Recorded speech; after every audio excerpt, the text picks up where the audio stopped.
Welcome to Friday Night Party Line for March 18th, 2016. Tonight on the show, we're going to be talking about how humans are powerless to the neural might of computers, how computers are subsequently powerless to the stupidity of human drivers, and how basically everyone is powerless to the forces of nature. Tonight on the show, we have Churba. Hey, Churbs. Hey. How's it going, man? Oh, fucking, another day at the office as it is. Yeah. How's the weather over there? It's actually pretty nice. I'm digging the weather over here. It is sunny, there's some puffy clouds, not too hot. Just doing okay. Right on. Nothing's on fire? Probably, but I don't know. It's not like I've checked. There's always something on fire. I can't believe Australia doesn't have an "Is Australia on fire" site. Because it'd be a static text page. Much like "Is California on fire.com." There's always something on fire around here. It's a very big country. Yeah, indeed. And it has the propensity towards, being fireful. Yes. Yeah. On the show with us is, of course, George. Hey, George. How's it going, Victor? Things are going all right for me. How is things with you? And perhaps slightly less importantly, the Caprice. I wasn't gonna bring it up for once, but since you did. But we want to know, George. But what I wanted to say was the Metro is on fire. Yeah, in case you weren't, you didn't see it in the news, they shut down the DC Metro on Wednesday because we had a fire Monday, and a year ago they had another fire, and someone actually died as a result of that fire. So when they had another fire, they're like, "Oh shit!" Yeah, I gotta make sure all that is sorted out. They showed this picture of this one wire that looked so sketch. It was like all frayed. Copper bits hanging out of it. It's just like, oh my god, that's a 500-volt wire. What is going on? Testament to the perpetually crumbling infrastructure of this country. USA, USA.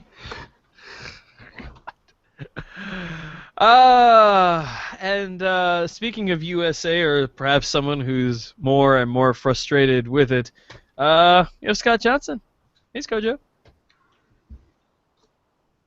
Oh no. Oh no. No. No.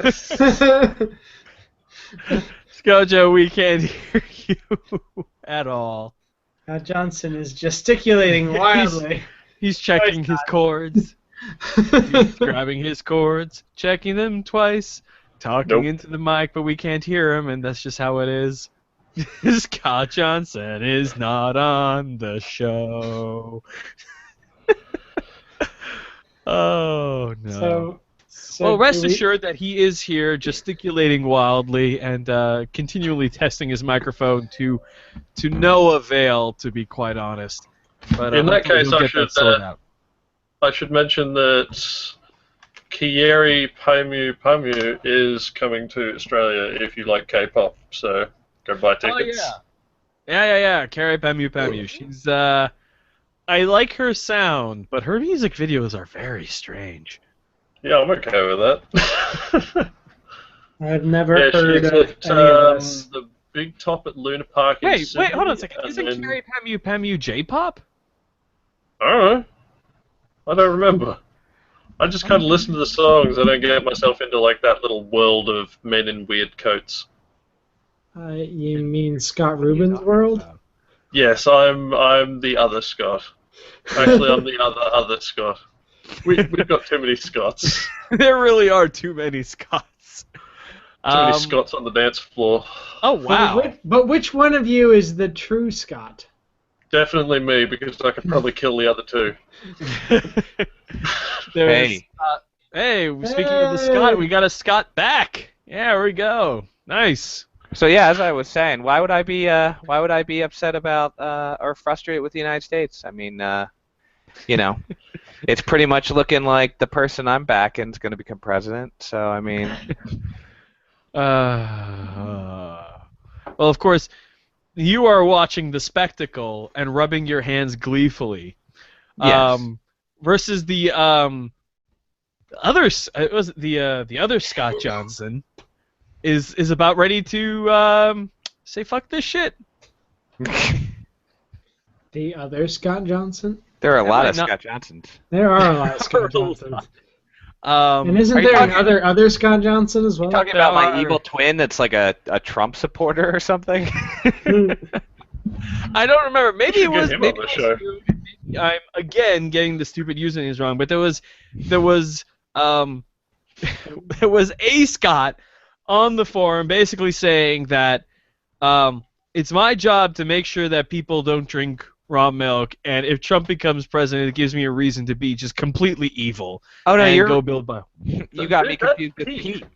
I got you confused with Pete. Yes. Well, no, I didn't get you confused with Pete. I got Pete confused with being a Scott Johnson. Yeah. How did you do that? I have not met many of you.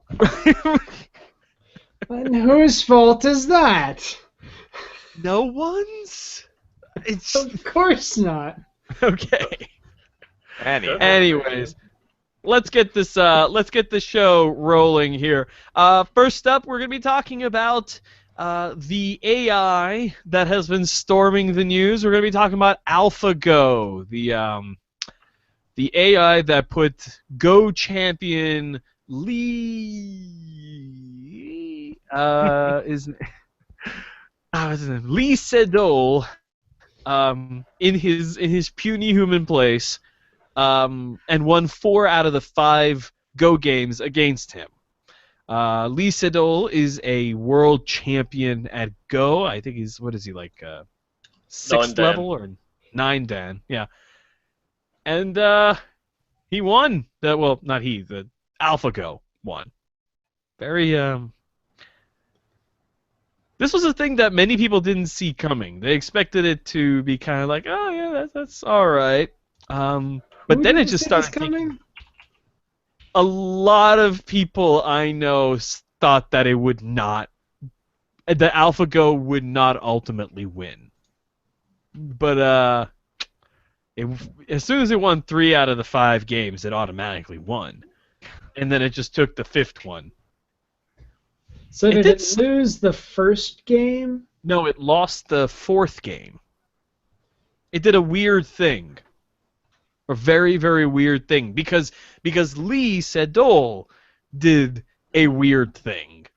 A very creative move that kind of made AlphaGo stumble. He basically stayed up all night studying the previous games that it had played, and then forced it into an error that it couldn't recover from. Very clever. But now AlphaGo will literally never make that same mistake again.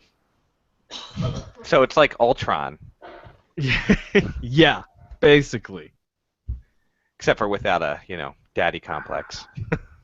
And without the need to kill people. It really just wants to play Go. I approve of robots that just want to play Go and not kill people. So apparently this thing has like 2,000 CPUs, 300 GPUs. I mean, Oh, and a giant fiber connection back to huge data centers. and Yup. 64 search threads. I don't really know what that means in this context. But I'm just looking at this going, man, humans are much more energy efficient with our intelligence. That is a really interesting angle for a takeaway on that. Yeah, I mean, humans are, for what we can do, we're pretty energy efficient about it. Yeah. I mean, if that's what it takes to beat us at a game like this, really the machines aren't gonna They're not going to be taking over the world anytime soon. I gotta tell you, George, I'm loving this silver linings attitude you've got about this. This glass half full perspective is refreshing compared to much of the rest of the media that, for example, in this Los Angeles Times article is saying this is probably the end of board games. The end of board games. Because, of course, we're not going to play board games for fun anymore. Well, I would say Because we'd lose to a computer. What have you? It's the end of a perfect information game. Yeah. That's a good one. Dude, I can't beat a computer at Go right now. Yeah, I know, right? Yeah. And I haven't been able to beat a computer at Go for like the last 5 years. Really? So this was not a problem. Yeah, I mean, really, as soon as you started having versus computer board games like chess or checkers that had a difficulty setting that you could set to anything less than the absolute hardest difficulty, at that point it was basically asking computers to take it easy on us. Yeah. Yeah, I gotta be honest, I don't think I can beat a computer at checkers, let alone Go or chess or any of those things. Isn't checkers solved, though? Yeah, I think so. Yeah, but I don't know the solution. You fucking learn it and you're done. That is not what that means. I can actually think computers, if it like scanned the entirety of like Twitter and Tumblr, could probably beat us at Cards Against Humanity. But is that really something the computer wants to win? More to the point, is anything against humanity a game we want to get computers playing? No, but I think if... Yes, Cards Against Humanity. Here's the thing, if the computer could win Cards Against Humanity, I think that would be proof that the computer had become human. And thus, less. Yes. Exactly. Well, I think checkers was solved in like 2007. Just then? Damn. Actually, with enough statistical information, you probably could get a computer to win Cards Against Humanity just by figuring out the things that people are most likely to find funny. The computer doesn't have to understand the joke, it just has to spit back the options that sound the funniest. Yeah, you ever play that with just a deck where someone draws one person is just the deck randomly drawing cards, and then the people. Then we like. call it a rando cardrizian. Yeah, and a lot of times that card would end up winning, and you're just like, really? It's how Cards Against Humanity goes. It's a terrible game. It's the Yu-Gi-Oh with the Dr. Pepper. Yep. That's what it is. So apparently checkers was solved in 2007. Yeah, well, now that we've solved that problem, we can stop playing it. So apparently, for those of us who don't, board games so hardcore, what does solved mean? Solved means that there is a mathematically complete model that will allow you from start to finish to play perfectly. So, that's what that means. And given that checkers is a completely... perfect information game, yes. Well, also perfect information, but, completely identical? So, each side is the same. Is there any way to win the game other than a stalemate? Yes. No, I mean, like, if both sides were to play perfectly, is the winner just whoever goes first? I think that's when, like, timer type rules come into play. Like in chess, if you have it set up that one side is being perpetually kept in like checkmate, in check, there's like a certain number of moves that it can go Okay, this player is in check. Oh, they're not in check. Oh, this player is in check again. They're not in check again because they moved before that side is like declared a loser. And I think in that point, if both sides play perfectly, it typically goes to the first player advantage. Well, if there's one thing I learned from high school, it's that when two people sit down to play chess regularly, you both get called a loser. Fair. Mm-hmm. I'm sure we had something going on after this, but still. AlphaGo, beat a human. Let's see if we can get a robot to beat a human in kickboxing. Oh, that'll be pretty easy, right? I mean, it takes one kick. Alternatively, one punch. Yeah, one punch. We just create the one punch robot. Just like Mythbusters already did one that. Punch!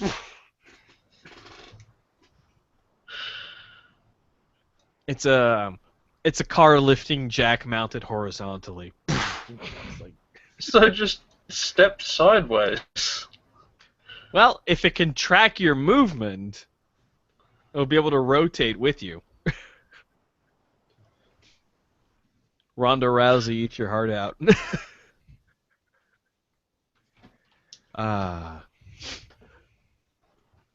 New. So speaking of the AIs and its interactions with humans, Google had a bit of a skerfuffle with its Google car. Turns out, does not anticipate that human drivers can be gigantic assholes. And not give people right of way. Not give people any... I wouldn't go that far. Considering it drove out like a couple of feet in front of a 15-ton bus. Well, it assumed that the bus would let it go. And that was not... If the bus stepped on the brakes, he would have still just steamrolled that fucking car. Have you actually seen the video of this crash? It's like the car just sort of turns and bumps into the side of the bus. The bus is almost entirely unfazed by this interaction. Heavy vehicles work by different rules, man. Well, actually, no, they work by the same rules. It's just that the numbers are a lot bigger. Because those rules are the rules of physics. Timo just started bleeding from somewhere because I called them rules. Oh, and it's his birthday today, too. Happy birthday, Timo. Indeed. We're sorry Cherba made you bleed. I've had to send out those cards before. But anyway, yeah, basically it's not a case of people being dicks. This is the Google car at fault because it treated a large vehicle like a small vehicle and just fucking drove into it. Yeah, well, it shouldn't drive into it anyway, but you know what I mean. According to Google, it says that it has already tweaked its software to accept that buses are, quote, less likely to yield. Correct. The buses are more likely to, I'm a bus. What Google did not put into the software was that there is a hierarchy of road-going vehicles. Okay? Motorcycle trumps bike. Bus win. Motorcycle trumps bike. Car trumps motorcycle. Truck trumps car. Bus trumps truck. And semi and other trumps buses. The only thing that trumps buses, semis. Semis. Well, no, also trains. Trains trump everything. Oh yeah, Trains are the kingmaker in this world. Trains are the chupacabras of the motor vehicle, road. You try to avoid them, but if you can't, you're fucked. I found that GIF again. Oh my god, this GIF. Wait, is it the GIF of the guy on the bike? No, the GIF of the bus. Oh, nice. Oh, it's the I'm a bus. Okay. There is a let's go. subreddit for that. It's called Bitch, I'm a Bus. Okay, I gotta see that subreddit now. Bitch, Oh yeah. It's that a actually thing? pretty enjoyable. Oh my god, God. that's actually a thing. Oh my you god. should see the GIF in the first comment on the thing I just linked. Oh man. It's like a remote controlled bus test that goes horribly wrong. Well, hey. It's got speed. It just. And Over also, the barrier. pursuant to what we were saying, like the fifth link down on Bitch, I'm a Bus, is a train trumping a bus. Oh, it's even a fucking banana bendy bus. Oh wow. Oh no. Bye bye bus. Oh, bye bye bendy bus. Yikes. That's Oh, okay. Yeah. Now we're just spending the rest of the time looking at bus videos, like this bus going through a completely flooded street. To be Not honest, caring. listeners, if you are not also spending your time looking at bus gifs, then frankly, I don't know what you're doing with your life. There's a monster truck school bus. Awesome. Oh yeah. How's this? City bus, corner pocket, to steal the joke from the thread title. Next stop, Middle Earth. Where's that bus? Oh, there's the bus. What's going on? Whoop! And it's in.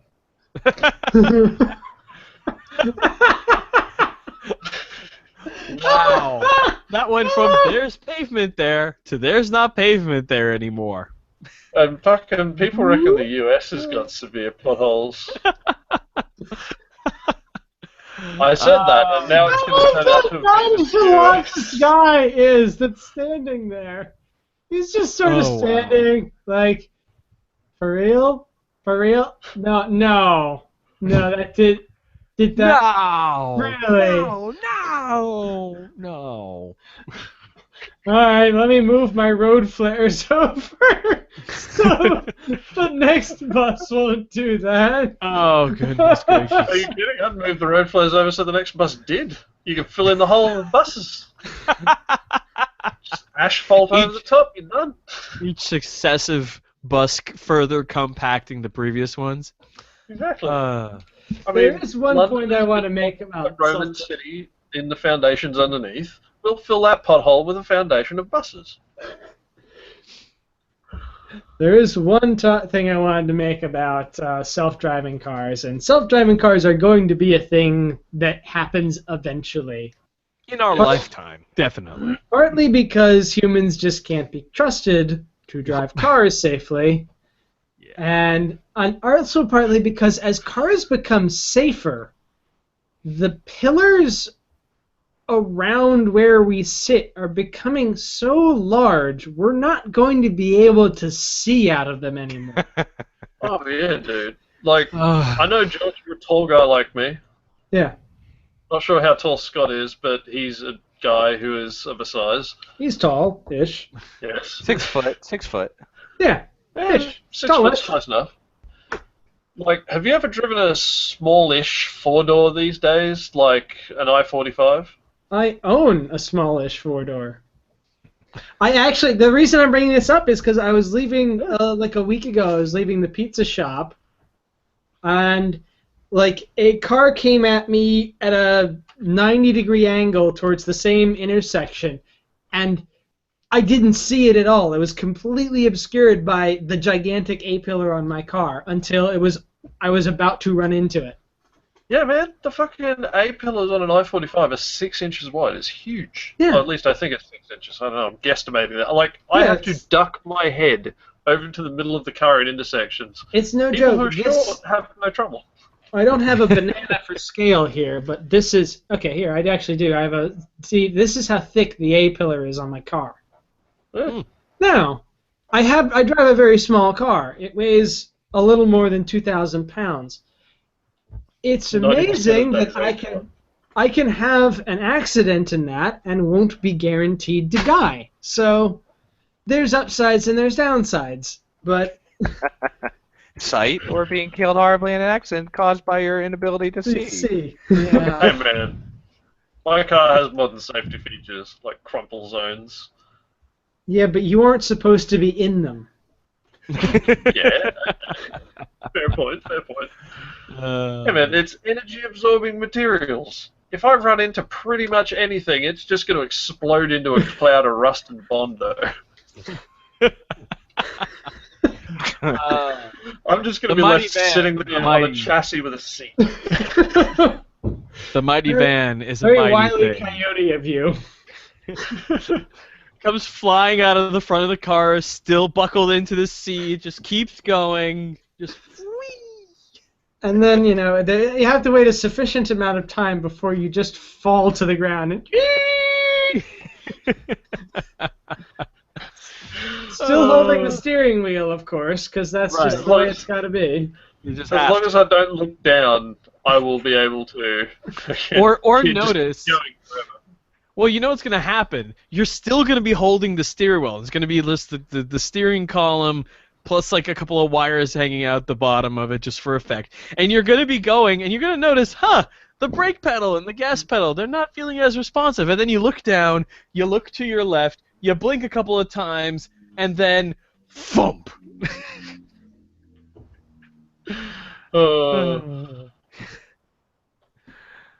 Yeah.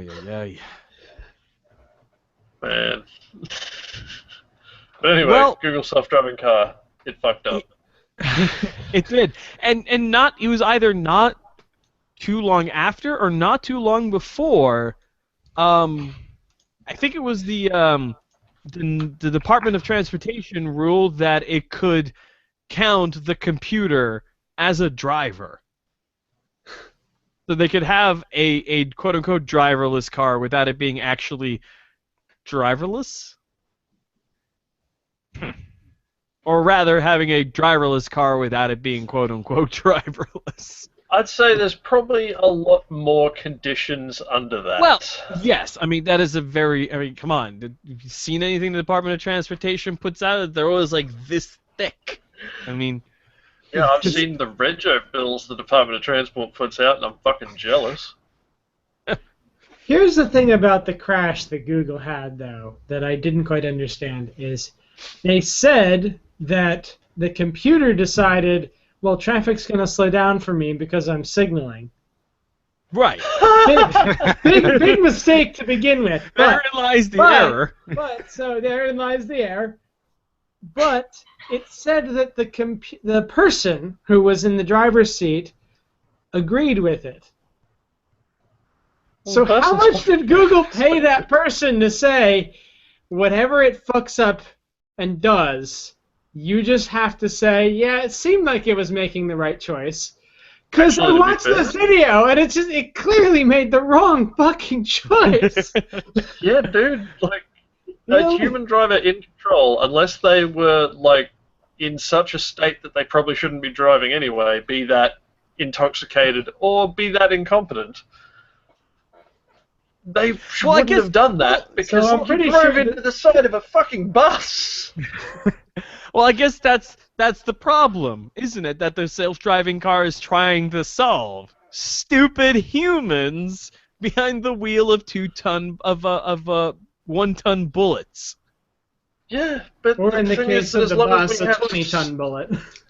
As long as we have stupid humans, just like, actually, I don't think they even really needed to be paid to say that. To be honest, I think looking at a lot of the tech evangelists I've seen, both professionally and just talking in discussion areas, trying to defend Google's self-driving car and pretend like it's still perfect, What's and not like blaming it perfect? on everyone else from the bus driver to Californian traffic law.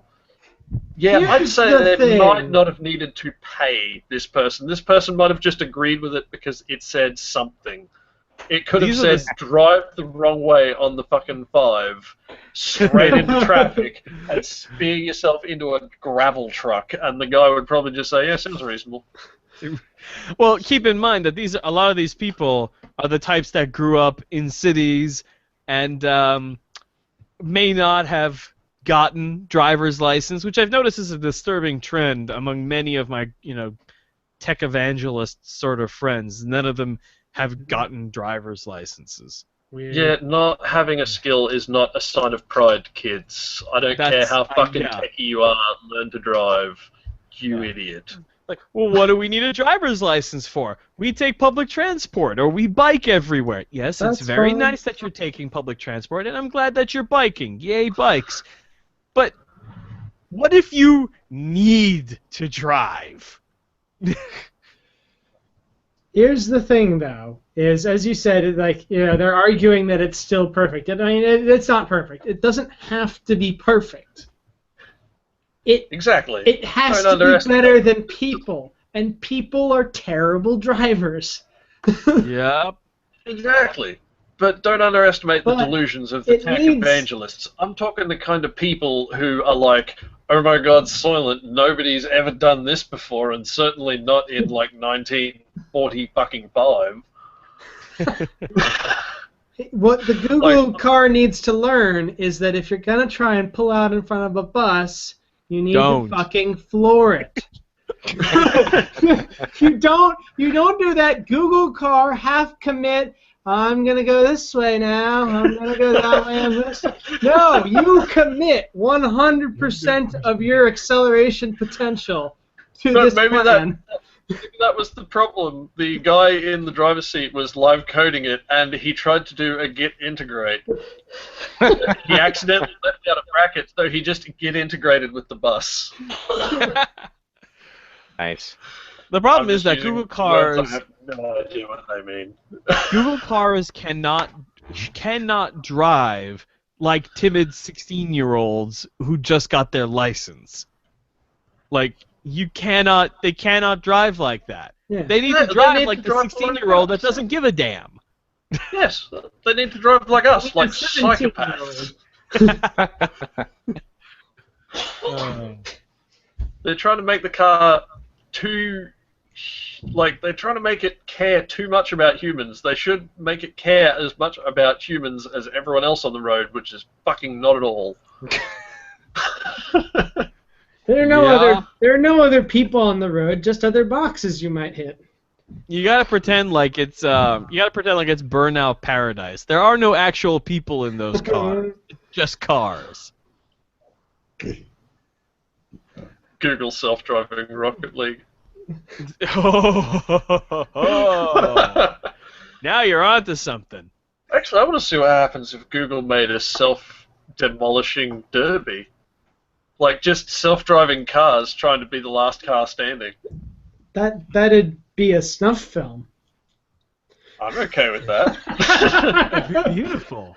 That's what we have already produced many, many great works of art, which are basically just robot snuff films. Yeah, isn't that robot fighting thing going on in June? Kuratas versus Megabot? Yeah. Actually, I thought you meant like BattleBots and all those small robot fighting leagues, which the are actual basically giant just mechs. electronic cockfighting. It is. Well, no, it's electronic cockfighting. I meant the big robots. Yeah, they're gonna do a big robot fight. Yeah, Except, U.S. to be fair, versus Japan. I've never seen a 10-pound robot with a 5-pound flywheel fucking slap another. Well, a 10-pound chicken with a 5-pound flywheel slap another chicken about 15 feet in the air at about 30 feet back. I've never seen a 5-pound flywheel to begin with, but that's not here nor there. Man, those things custom are little fabrication. But yeah, you can fucking just destroy things with flywheels. Sorry, I'm going to be theatrically evil there, I'm sorry. Oh, no, do go on. I think that's a good end to that segment. Yeah. Yes, we should add massive flywheels to every Google self-driving car. This will solve this problem by hurling buses over buildings. I'm very confused by what you think a flywheel can do. Well, you just got to. It's Talking can do about a anything. spinning disc, right? Flywheel can Yes. do anything. It just has to be big enough. Precisely. No, it really needs to be a spinning disc. If it's not a spinning disc, it's not a flywheel. Okay. Well, speaking of televised wanton destruction, the Mythbusters. They're not. There's no more Mythbusters anymore. That is a sad thing. That is a I'm sad okay with thing. it. I'm okay with it as I'm well, not but I'm particularly sad. sad with it. Yeah, I mean, I'm glad Doesn't they. mean- I mean, so many shows either jump the shark or get cut off too early. I'm glad they got to pick their time. Exactly, and plus it was getting to the point where it was like, are we going to continue, or are we just going to start testing more and more obscure or silly things that everybody knows aren't true? Yeah. Yeah, I mean, you run out of myths at some point or another that you're able to test. You're not going to be like, okay, guys, now we're going to prove whether Zeus was alive.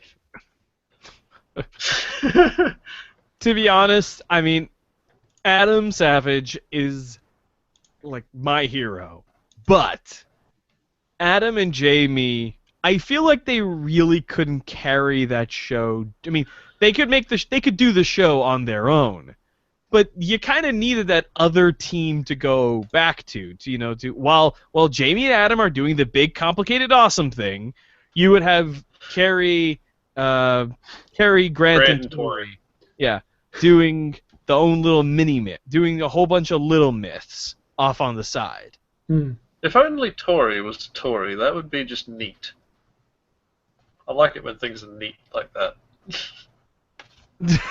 Oh, you mean the political party? Yeah, of course. What the fuck is a Tory? I only know that it is a political party. That is all I know about it. Remember, Okay, Tripa, basically, American. if you're a member of the UK Conservative Party nowadays, you're a Tory. Yeah. In the US, it means a colonist who supported the British side, basically. So a traitor. I would say someone sensible looking at how things are turning out. The system still works, but it can only work with the inputs you give it. Oh yes, that reminds me. But- like 2 shows go ahead. ago, technically 1 show because we didn't release one of them yet. Whoa! If you go look at the site, the last Unless episode you did is it up like there. this morning. But yes, in the show with Kate, you mentioned how far back, Scott, is America on the best countries to live index. The answer is 54. You are not in the top 10 or the top 20, both of which you asserted. Hey, We're in the top- We're I would like to in know- the top 100. I would like to note that. But how many countries even are there? Yeah, I know. Hey, I would like to note that since Trump, we've actually got on the Economist's top 10 risks to the world economy. So you could Good say we're pretty powerful.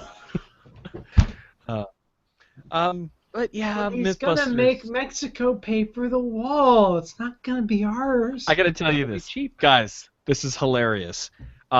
So I picked up my brother from school about right before. It was right before he got onto his spring break. I picked him up from school, and they were talking on NPR, and they brought up how Trump said he would want to make Mexico pay for the wall. And I said, so, Bud, this is a pretty big thing in the coming election. One of the candidates is Mr. Trump. Do you know who that is? He's like, yeah. I'm like, well, he's saying he wants to build a wall on the border of Mexico and America, and he wants Mexico to pay for it. And my brother just stops and he just thinks about it. He's like, that's really stupid. Yeah. And he says, and I'm like, why is it stupid, bro? He's like, well, first off, that's going to make it really, really hard for people to come over here.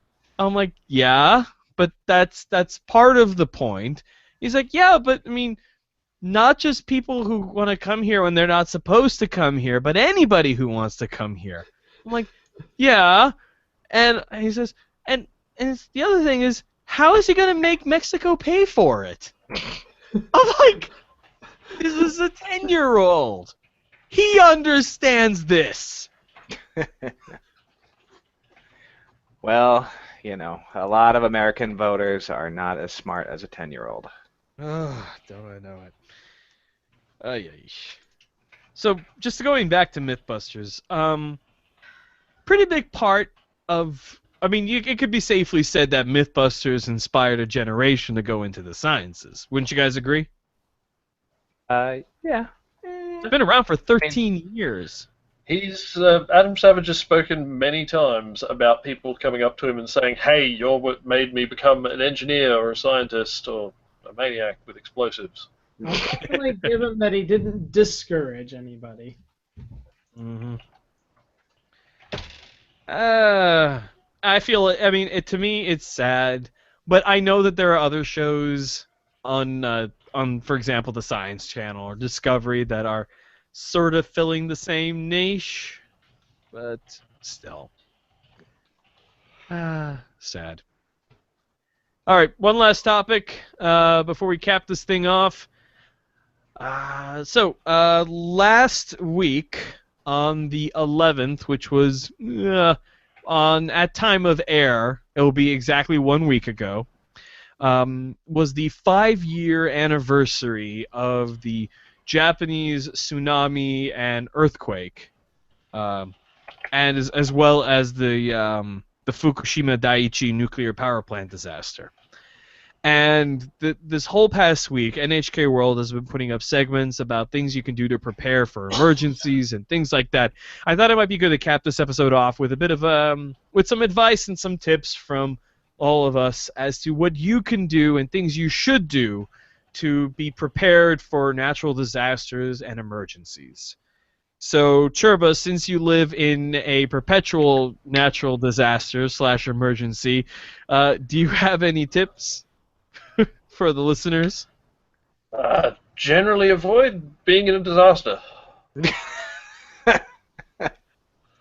Sound advice and technically not inaccurate, but perhaps you could be a little bit more specific.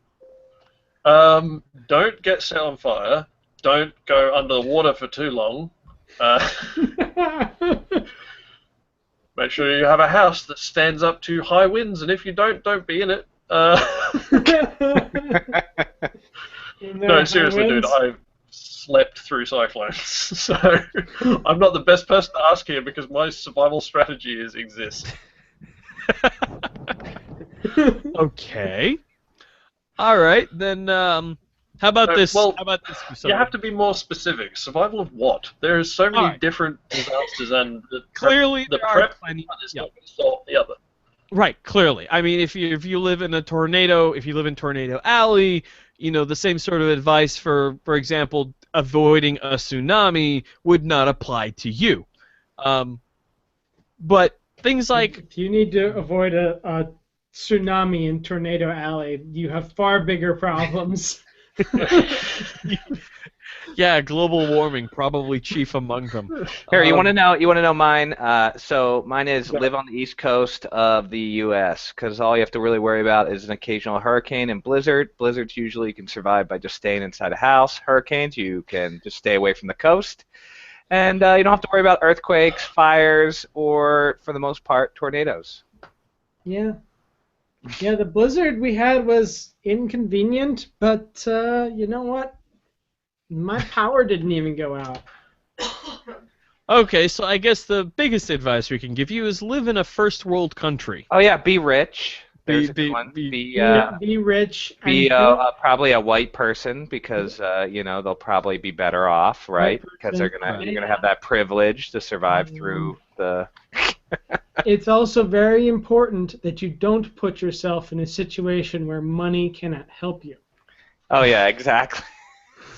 If you get into a horrible disaster situation, don't go to the refugee camp. Your money can't help you there. Yeah, avoid, you know, the trailer park. Yeah. So here is some advice from people who actually seem to have meaningful advice. Stock up on some food and water. if you feel like an emergency, if you feel like for example, a blizzard or a hurricane is heading your way, keep supplies in your house in sufficient quantity to last for at least 72 hours. Food, cans of food are good. Bottled water, first aid kits, excellent stuff to have, and toilet paper, because if shit gets bad enough, there won't be anything to ferry away your shit from your house. So, gonna want to deal with that. Have a plan. Have a plan if you meet somewhere. Keep some basic tools. Keep your food in a cool, dry place. Water supplies. You gotta make sure to change up your water supplies and your food supplies every 6 months so they don't get all nasty. Keep a can of gas if you live in a far-off place. Pretty much, yeah. Basic disaster preparedness is going to get you 90% of the way there, no matter what the disaster is. Yeah. Yeah, having food is pretty, high up on that list. But I think water's technically more important. Yeah, clean water, but I mean, clean water is pretty important. But even you could drink worst comes worst, you could probably live after drinking some pretty dirty water, as long as it's not like bacteria infested, Or like radioactive dirty water. Dirty water can mess you up pretty hardcore. You got to be careful. You got to be careful. Keep a smaller version of your home emergency kit in your car, in case a disaster happens whilst you are in your motor vehicle. And have plans. For more information. I remember actually, speaking of the car thing, I started dating my girlfriend years ago, and I noticed that she had like blankets and all this stuff in the trunk of her car, and I was like, why do you have that? It's like, oh, well, in case I'm like, driving to a ski resort in West Virginia and get like stuck in some snowdrift or something. And I'm like, huh. He's like, you don't have that? It's like, I don't go to West Virginia. Again, you want to stay in a first world country. Yeah, it's like, I don't go anywhere. Or if my car breaks down, I couldn't walk to, help. One important thing, and because keeping in communication with the rest of society is and with emergency services is pretty important.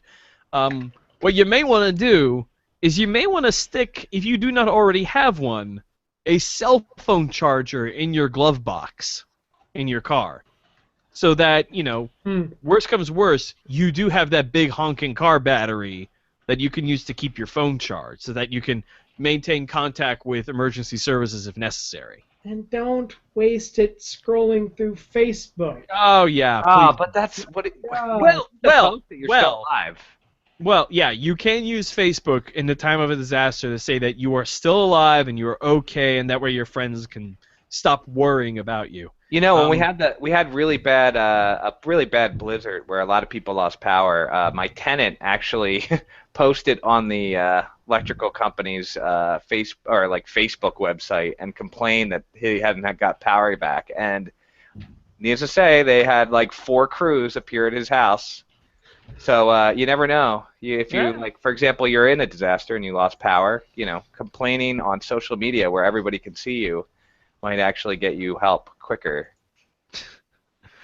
If you leave in, if your police department has a Facebook page, look at that for public. Look at that for instructions aimed at your neighborhood. If the internet still exists, of course. If the internet still exists, I mean, assuming that look. If you're listening to this podcast, you're already in a pretty good position, to be honest. Yeah, I mean, chances are you have a cell phone. Chances are you live in a first world country. So, and your local government will probably have relevant disaster preparedness information of what you might need. Like, we don't have earthquake information down here, but we know how to deal with a cyclone and a flood. But Yep. hey, you don't know, man. They have the internet in those Turkish refugee camps. If there are any Turkish refugees listening to this show, please get in touch. And also, please understand that Scott Johnson and I were joking immensely about being white. Oh God, that was so bad. Yeah, well, obviously, I was making a joke about being in a first world country. Yeah, don't mind me. I'm just keeping my mouth shut over here. But later on, when I'm running for the Senate or whatever, it'll Yeah, come you're back at so me. boned. Oh, yeah. Get it. That is so done.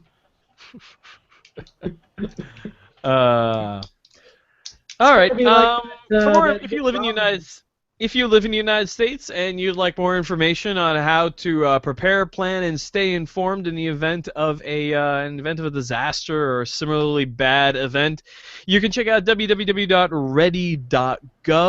where you can find information on how to prepare to severe weather, plan for hope to promote preparedness in your community in 2016 by checking out the National Seasonal Preparedness Calendar. And, of course, you can follow Ready.gov on Twitter and Facebook for lots of other stuff. Right then. I think that's about it. Anything else? You guys got anything you want to plug? Oh, sure.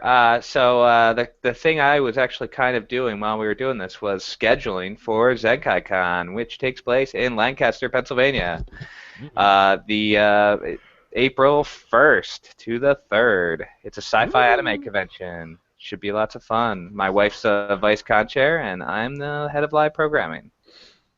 Yes. Go if you are in the Pennsylvania area, go check out ZenkaiCon. George, are you going to that?